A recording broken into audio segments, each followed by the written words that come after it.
Aquí en Neo TV, a esta hora presentamos El Testimonial, comunicación profesional para el análisis y debate. Saludos amigos del Ecuador y del resto del mundo, bienvenidos a El Testimonial. Nuestro invitado de hoy es Cristian Rivera, ex director del Centro de Operaciones de Emergencias del Distrito Metropolitano de Quito.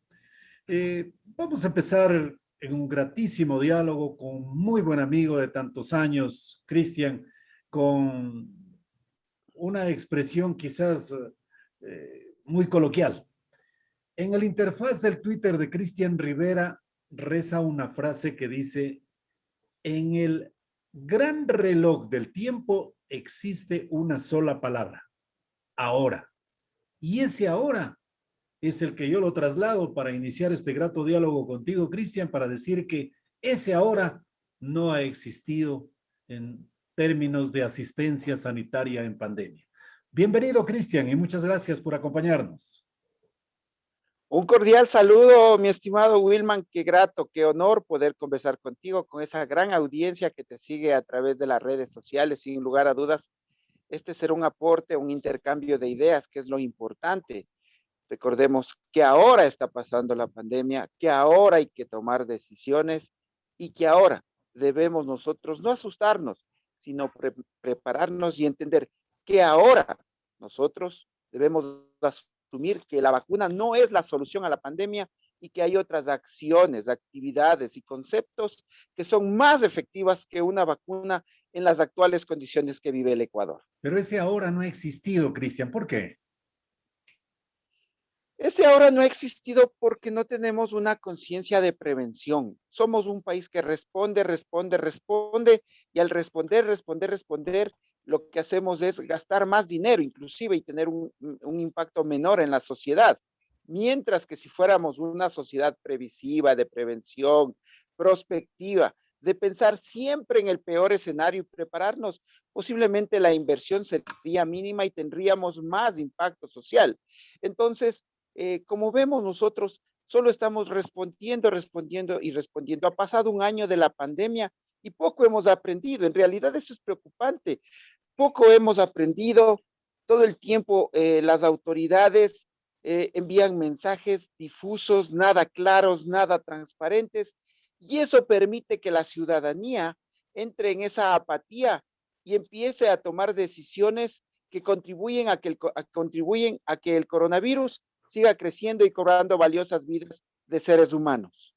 Sí, pero ¿en dónde estamos fallando, Cristian? ¿Desde el Estado? ¿Desde la sociedad? ¿No quiere aprender? Como, se, ¿Dónde está el problema? como seres humanos, yo digo como seres humanos porque mira, el Estado es conformado por seres humanos. Uh-huh.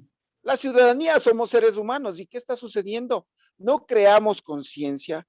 Tenemos una cultura de la indisciplina, una cultura del licor, y eso a la larga contribuye, aporta a que las medidas que tome por un lado el Estado también se vean reflejadas en la sociedad, en la indisciplina, porque no hay claridad. Entonces, el problema está en que no entendemos que el coronavirus cualquier rato entra por la puerta de nuestra casa, le hacemos pasar y se lleva un familiar. Uh-huh. Y ojo, que hay personas que se han recuperado, ya se pusieron la vacuna y están inmunizados. No, el coronavirus cada día nos da más dudas que certezas. Uh-huh. Esto quiere decir, todos los días debemos aprender, todos los días debemos de entender que si yo me vacuno, que si yo ya superé la etapa de la enfermedad del COVID-19, debo entender que hay secuelas secundarias para toda la vida, daños en los riñones, en el cerebro, en los pulmones, y no necesariamente se enferman mis abuelitos, mis papás, mis tíos, yo, también mis hijos. Hoy la incidencia del coronavirus en jóvenes es alta. Entonces, como vemos, es esa falta de lectura que tenemos en el país, en Latinoamérica y en algunos lugares del mundo, donde incluso han aparecido estos movimientos antimascarilla y demás. Ahora, esta amenaza biológica que es el coronavirus requiere de una preparación, del desarrollo de capacidades por parte de la ciudadanía, porque estamos expuestos a un tema natural. Y claro, muchas personas se extrañarán con con el siguiente pensamiento. Por ejemplo, la vacuna es querer dominar a la naturaleza, porque el virus, al ser un factor, una amenaza biológica, cumple su ciclo. No es que es un castigo divino, Ni sino que el una, virus ni existió una ahí siempre. fórmula, ni una fórmula fabricada, elaborada en un laboratorio. Ni una fórmula fabricada en laboratorio. Entonces, el coronavirus cumple su ciclo. Es un tema natural. Y el ser humano, en su, en su afán querer sobrevivir a esta pandemia, genera las vacunas. Como creer, Cristian, como esta, sí, sí. pero el socorrismo nunca nos habló de pandemias. Siempre nos habló de Es que la, desastres mucho más fortuitos, erupción de un volcán, un terremoto, pero de pandemia muy poco hablamos. en realidad, todo el tiempo sabíamos del tema de la reducción de riesgos de los desastres, mi estimado Wilman. En el Ecuador empieza sus pininos hace unos 20 años y siempre se habló de las pandemias, de las catástrofes, siempre hablábamos, tú inclusive cubriste muchos desastres en el país y fuera de Ecuador, y Claro. siempre hablábamos que vivimos en un país, en una zona altamente sísmica y volcánica, que vivimos en el cinturón de fuego del Pacífico, pero la pandemia siempre estuvo también en este discurso, en esta propuesta de reducción de riesgos, pero lastimosamente el gobierno como tal lo veía lejano. No el gobierno, estoy explicando mal, el Estado El como Estado. tal Sí, señor. no le dio la importancia necesaria en estos 20 años. Tenemos una ley de reducción de riesgos que duerme en la Asamblea 17 años, Por que no se la ha favor. actualizado. No tenemos un presupuesto para este tipo de contingencias. Antes, bien o mal, a lo mejor, sin lugar a dudas, algún señor economista está escuchando esta conversación, pero el FEIREP, este fondo, este fondo de emergencia, permitía tener algo para atender este tipo de eventualidades, de eventos adversos, biológicos. Entonces, miren, en diciembre del año, de hace más de un año, ya se conocía que hay una pandemia. ¿Qué hicimos? Muy poco. Esperamos a que llegue el caso cero a Aule, el otro caso cero a Sarayaku, para recién tomar medidas. Porque veíamos muy lejano, decíamos, está lejos, Wuhan. ¿Qué va a cruzar ese virus? Y el virus, en menos de lo que canta un gallo, como dicen en el campo, el virus estuvo ya en el Ecuador, cobrando vidas. Y sumo otro elemento, Cristian, precisamente sugerido por usted en otro mensaje de Twitter en el marco de esta investigación previa que hicimos para este grato diálogo con usted, cuando señala, cuando existe el trabajo en equipo, con puestos de mando en cada centro de vacunación, donde estén todas las instituciones para coordinar acciones y tomar decisiones oportunas, los resultados son distintos. Y usted expone al final y dice, déjense ayudar. ¿Por qué no se dejan Así es. ayudar, Cristian? ¿Qué pasa ahí? Yo viví esto en el municipio de Quito cuando era funcionario público. El celo institucional, Wilman. El celo institucional y el no sentirse desbordado. Por favor, El, hermano. el, el no de, claro, el no decir, yo no necesité ayuda. Eso es terrible porque puede cobrar vidas. Yo recuerdo que en el municipio de Quito, más de una vez algunas instituciones decían, oye, pero deberíamos nosotros pedir ayuda de otras provincias. No, ¿cómo vas a creer? Imagínate la capital de los ecuatorianos recibiendo ayuda de otras provincias. Yo les decía, oigan, se están quemando hectáreas de vegetación. Hay personas que posiblemente están perdiendo sus sembríos. Entonces, eso hay que pensarlo muy seriamente. Por el celo institucional en un momento crítico como este debe pasar a segundo plano, ni siquiera debe existir, Claro, no debe pues. tener cabida. Y entonces muchas veces algunas personas quieren liderar y decir, miren, solito atendí la pandemia, solito vacuné, y no es así. Tenemos instituciones que trabajan y abordan seres humanos como las personas con discapacidad, las personas adultas mayores, espacios amplísimos con coliseos, zonas ventiladas, abiertas, que es lo que se requiere para este tipo de eventos. Y entonces estoy hablando del ejército ecuatoriano, de la Policía Nacional, de la Cruz Roja, de la Universidad Central, y liderado por el Ministerio de Salud. Nadie Sí, quiere quitarle protagonismo al sí, Ministerio de sí, Salud. Esa es su claro, función, ese exacto, es su trabajo. sí. Entonces, llego a Sangolquí y veo un médico joven que entendió el mensaje y que lideró todo el tiempo el proceso de vacunación y que coordinaba, no se subordinaba ni a las Fuerzas Armadas, ni a la policía, a Sí. ninguna institución. Y miren, Pero no hubo fue aglomeración, vacunación, Cristian, en Sangolquí, o fue la fue aplicación de vacunación. pruebas rápidas. No, vacunación, Ok, vacunación, ok. vacunación, fue vacunación. Inclusive algo que me llamó la atención, y solo como anécdota, porque sí es bueno también hacer esas lecturas sociales. En la fila había un ciudadano que en todo momento estaba la fila, solo, cumpliendo con las disposiciones, algunos los saludaban, y me llamó la atención que a ese adulto mayor le saludaban, algunos se acercaban, como diciéndole, usted podría pasar, y eso. Y era el ex alcalde de Quito, Paco Moncayo, a la fila, el Sí, general a la sí, fila, como debe sí. ser, pues, Sí, como sí, sí, debe sí. ser, ¿Sabe quién como debe también? ser, como debe ser. ¿Sabes quién también, Cristian, nos ha dado ejemplo? El señor Alfonso Espinosa de los Monteros.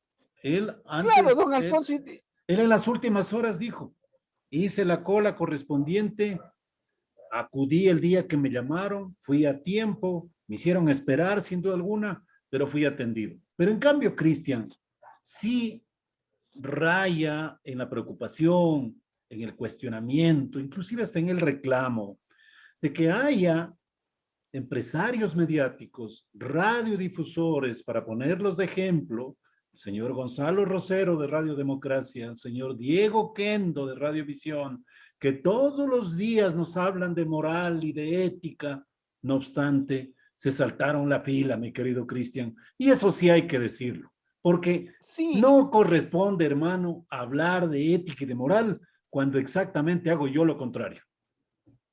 claro, yo digo, eh, hay que ser disciplinados, hay que entender que cuando uno se convierte en ese líder de opinión, como se determina en la comunicación, hay que ser y parecer. Exacto, Ser Cristian. honesto Sí, y parecer honesto, por un lado, sin querer justificarles, pero también hay un tema de miedo, pues, y en ese miedo, si yo puedo salvar mi vida, sin embargo, claro, es muy complicado saber esas circunstancias, pero como digo, en nuestro país todos deberíamos esperar nuestro turno, todos, sí, todos, sí, todos. señor. No debería sorprendernos la honestidad. O sea, yo digo, ¿por qué sorprendernos también? Y por eso decía hace un momento que solo era como una idea, compartirles una anécdota personal. ¿Por qué nosotros deberíamos celebrar, digo, la honestidad de don Alfonso, del general Moncayo y de otras personalidades, cuando esto debería ser cotidiano en Sí, nosotros, debería ser exactamente. parte de nuestras vidas? Sí, Pero claro, todo eso, hasta eso, esas lecturas, hace que la gente sienta desobligo, se desanime, sí, se desmotive. Todo eso confluye, mi estimado Wilman, aunque tú no lo creas, amigos míos, también que nos escuchan en esta conversación, todo eso aporta a ese desobligo, a ese estrés social, a querer hacer lo que le bien le parezca al ciudadano, y ahí vienen los problemas. Entonces, yo pienso que es momento de dejarnos ayudar, de decir la verdad, de transparentar cómo son las cosas. Yo digo, un ministro con esa llegada que tuvo, o tienen algunos ministros con los medios de comunicación, digan la verdad, miren, a las 7 de la mañana no van a llegar las vacunas, van a llegar a las 2 de la tarde. Mil disculpas, regresen. Como dicen, prefiero una de rojo a 1000 de morado, dice mi abuelita. Pues decir la verdad, ¿qué nos cuesta? Una. Y dos, Wilman, yo he sido relacionador público de algunas instituciones y yo he aprendido que el relacionador público de estas instituciones como el Ministerio de Salud y demás son ese nexo con la ciudadanía a través de los periodistas y los medios de comunicación. ¿Por qué ocultar la información? ¿Por qué dilatar la información? Hay relacionadores públicos que se han convertido en una muralla entre la sociedad, los periodistas y las autoridades. sí, Entendamos no hay que manera de no acceder hay a una entrevista manera. porque te bloquean, te limitan, que te piden datos, que no sé qué, bloquean la información cuando Así es. la posibilidad de transparentar los actos es mucho mejor. Cristian, ¿por qué se han retrasado? ¿Por qué hay caos en la asignación de las vacunas, en la inoculación de nuestros ancianos, de nuestros queridos compatriotas de la tercera edad? ¿Por qué ese maltrato han recibido? ¿Qué explicación tiene usted desde la instancia de la experticia y de la formación académica que tiene usted? Y también desde la experiencia de lo que pude vivir gracias a esa invitación de un centro de vacunación en el Valle de los Chillos. Ujú. Pienso que la falta de planificación, y cuando digo la falta de planificación, empezando desde el vehículo que va a llevar las vacunas, los recipientes para tener la cadena de frío adecuada, contar, contar con, o sea, el numérico de cuántas vacunas, y algo importante que a algunas personas no les gusta cuando yo hablo de esto. Cuando uno está en una pandemia y cuando uno trabaja de servidor público en estas áreas, debe ser 24/7, Ujú. 24/7. Que me disculpen, pero quien a soldado se mete a marchar aprende. Entonces, no podemos una pandemia de 8 a 4, de lunes a viernes. Entonces, en el tema de las vacunas, si hay que madrugar, si hay que hacer equipos de trabajo a la madrugada, hay que hacerlos. Roten a la gente, protejan a la gente, tomen previsiones. Si bien es cierto, ahí está la policía dando resguardo a las vacunas, pero seamos prospectivos. Hagamos de estos puestos de mando para tomar decisiones. ¿Qué son estos puestos de mando? Es sentarse representante de cada institución una hora antes del evento de vacunación y pasar lista y decir qué tenemos y qué falta. Correcto. Y si dicen, oye, las vacas están trayéndome desde Machala, no van a llegar a las 8, van a llegar a las 11 de la mañana. ¿Qué hacemos? Listo, salgamos a avisar a la gente para que no se nos insole, no se nos desmaye y no se nos descompensen, sobre todo los adultos mayores diabéticos que están con ayuno y se nos pueden morir. Se Claro, pueden claro, morir, se pueden claro. morir con un shock Y darles diabético. las Entonces, facilidades, la ambientación, una darles carpa, un asiento, un es, vaso con agua. sí, y la otra decirles, miren, la vacunación va a llegar a tal hora y regresen de nuevo, pero no les tengamos ahí si hay 7, 8 horas. Entonces, eh, por un lado eso, y los cambios de última hora. Yo con mucho respeto digo esto a las personas que actualmente administran nuestro país. Las vacunas, el proceso de inmunización debe realizarse de manera técnica y sin cálculos políticos. De manera técnica y sin cálculos políticos, porque a la final, insisto, la vacuna, sea cual sea, no importa, sea cual sea el nombre, a la final tiene la misma efectividad, o sea, no la misma razón de ser en el cuerpo. Me refiero a que no va a permitir posiblemente esa vacuna, porque pocas son las que son 100% y dependen de algunos factores, pero lo que busca esa vacuna cuando entra a mi cuerpo es evitar tener síntomas graves y morirme. Eso es todo. Entonces, ¿qué se debe hacer? No juguemos con los nombres, que detrás hay un tema de marketing, entendamos eso. Entonces, que la AstraZeneca, que la Sinovac, que la Pfizer, que la que hicieron los estadounidenses, que la que hicieron los chinos. Y entonces eso genera ya una predilección en el ser humano y dice, no, esta me parece buena, si no me dan esa no me pongo. Yo pienso que es el momento donde debemos entender que la vacuna tiene una razón de ser en este ciclo vital, en esta estrategia para evitar que infectarnos del coronavirus. Entonces, entre las causas están esas, el desconocimiento, el cálculo político de algunas autoridades, la falta de coordinación, y también un tema cultural que en realidad eh, nos cuesta, ¿no? Yo digo, hay que aprender eso siempre de los adultos mayores, ¿y a qué me voy a referir? Había adultos mayores que en el mensaje de texto tenían que vacunarse a las 12, pero a las 8 y están ahí, pues, Sí, ya es porque una esa es la costumbre. Sí, costumbre, sí, la sí, cultura, claro. cultura, pero decíamos, regrese Y luego, eso no, también debió haber interpretado esta planificación. ¿No te parece? claro, por supuesto, yo el otro día, Claro. no varias veces en algunas conversaciones, decía, el problema es que la pandemia no solo es un tema de salud, la pandemia no solo es un tema de médicos y de enfermeras. En esos equipos de planificación debe haber sociólogos, antropólogos, Psicólogos. comunicadores sociales, Sí. trabajadores sociales.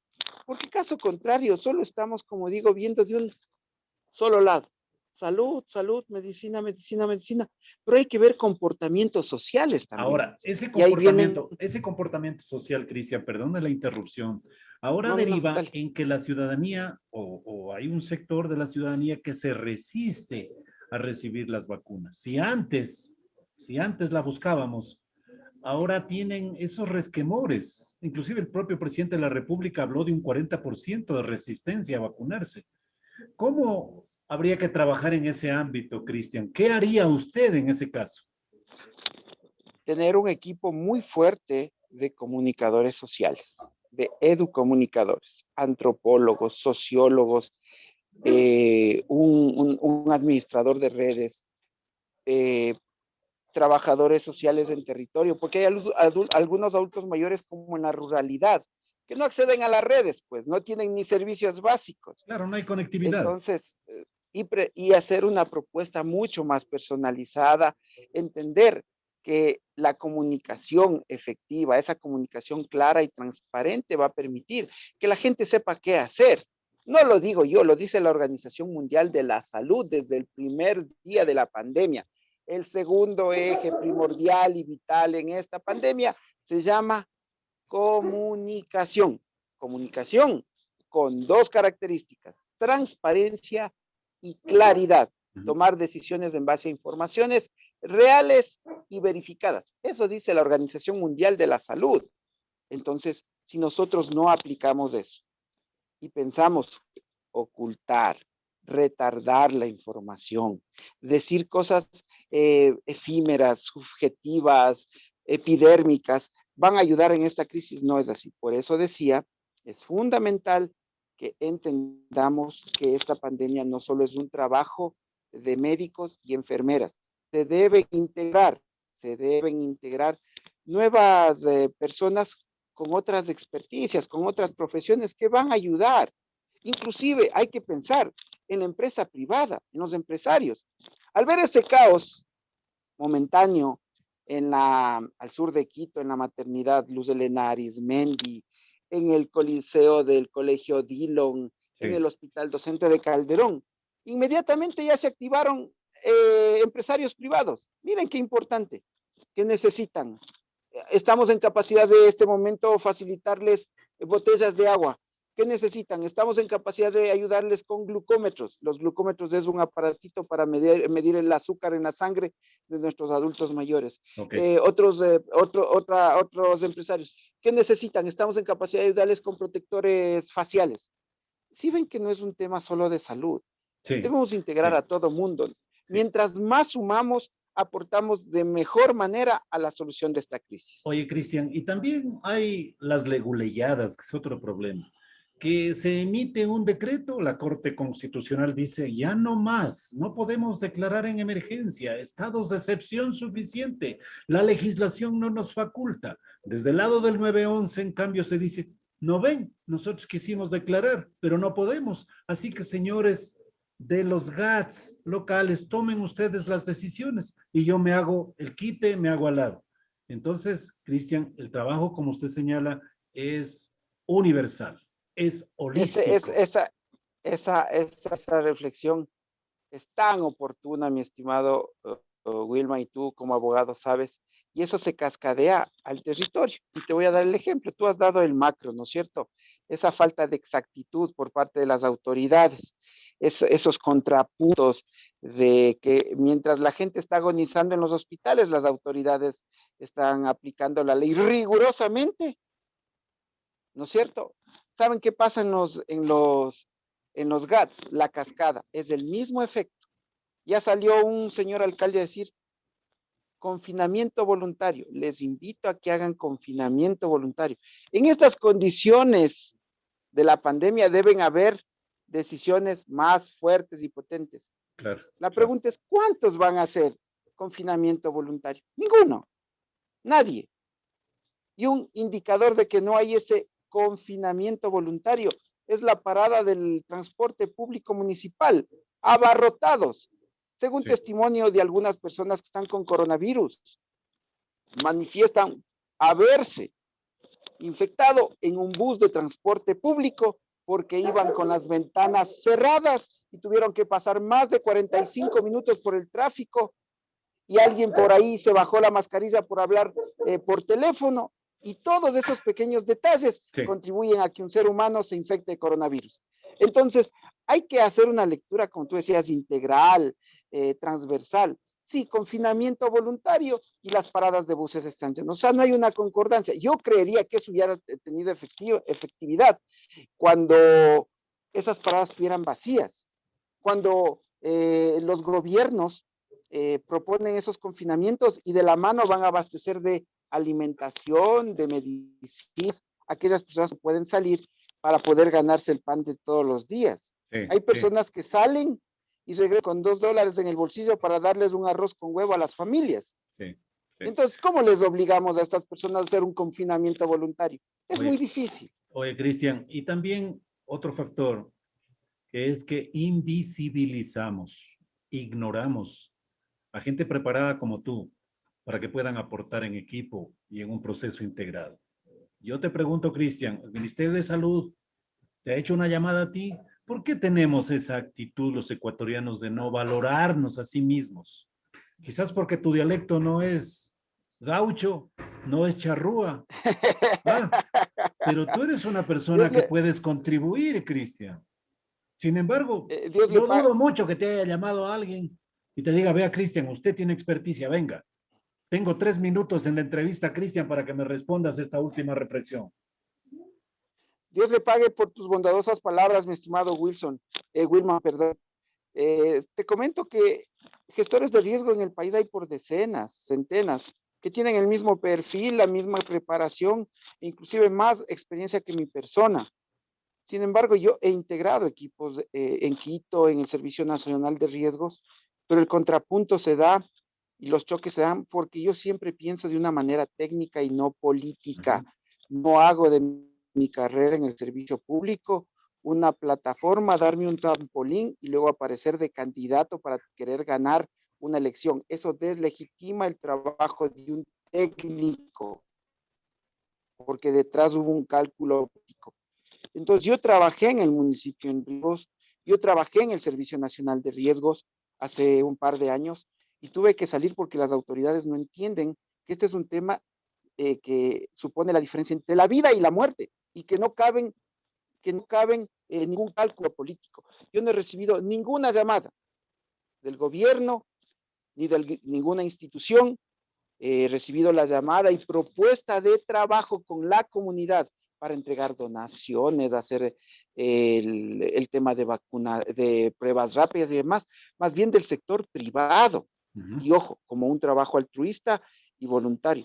Entonces, mientras se sigan poniendo en puestos estratégicos y claves cargas políticas, esas cuotas políticas y no técnicos, seguiremos viendo personas morir en hospitales, en las casas, y en medio de todo esto debemos nosotros repensar cómo está nuestro plan familiar de emergencia si es que se viene un sismo, una erupción volcánica, y el Shanghái nos dio una alerta. Pero ¿qué tal si hay un gran sismo en medio de esta pandemia? Solo vamos a responder. Estamos en modo pandemia y estamos descuidando otros temas que cualquier rato nos pueden sorprender. La reflexión es sumamente importante y las alertas llegan con la debida oportunidad, Cristian. Muchas gracias, desearle la mejor de las suertes y que ojalá las instituciones y las autoridades que están al mando, al frente de esta pandemia, se liberen de esa egolatría y busquen a personas como usted para que puedan contribuir y podamos todos salir adelante frente a esta pandemia que amenaza nuestras vidas, mi querido Cristian. Así es, mi estimado Wilman. Nuevamente, Dios le pague por tomarme en cuenta. Siempre es grato conversar con un amigo, un maestro, una persona que siempre está dispuesta a compartir sus conocimientos y eso es bueno. Los periodistas reconocemos en Wilman justamente esa persona con virtudes y errores, pero que siempre está dispuesto a compartir su conocimiento. Y eso permite que todos crezcamos. Cristian, la mejor de las suertes y no se esconda si lo buscan. No, jamás veo yo. Así me propusieran un solo día ser funcionario público para ayudar en esta pandemia, con gusto lo haría. Y voluntariamente lo estás haciendo. Y voluntariamente lo estoy haciendo actualmente desde la Universidad Central del Ecuador, donde trabajo como docente.